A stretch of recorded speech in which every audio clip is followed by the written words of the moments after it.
Pas disa javësh shtyrie, Ministri i Shëndetësisë Azir Aliu thotë se ligji për mbrojtje nga duhani është harmonizuar me Ministrinë e Bujqësisë. Arsyeja pse nuk është futur në procedurë qeveritare dhe pse ishte paralajmëruar para 2 javësh është se disa dispozita janë në kundërshtim me ligjin për duhanin. Ai pret që ligji shumë shpejt të hyjë në procedurë qeveritare.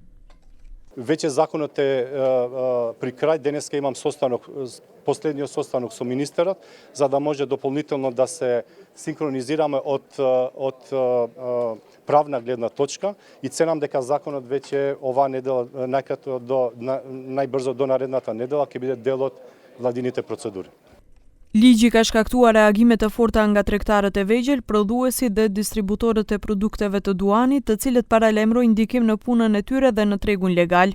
Sipas tyre, një pjesë e zgjidhjeve të propozuara mund të ulë të ardhurat, pasi shitja e produkteve të duhanit përbën pjesë të konsiderueshme të qarkullimit në dyqanet e vogla dhe trafikat.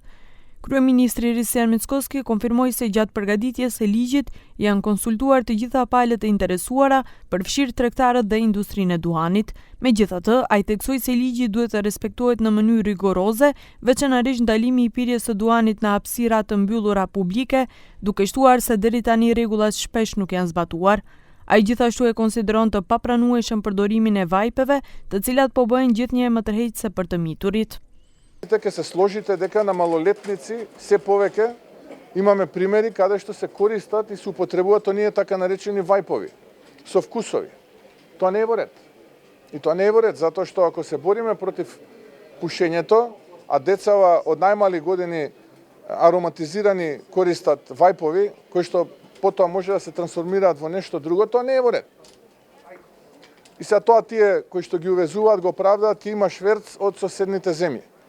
Prodhuesit dhe distributorët paralajmërojnë edhe për pasoja fiskale, duke theksuar se rreth 350 milion euro në vit derdhen në buxhete nga akcizat, doganat dhe taksat e industrisë së duhanit, si dhe rreth 200 milion euro nga blerja e duhanit.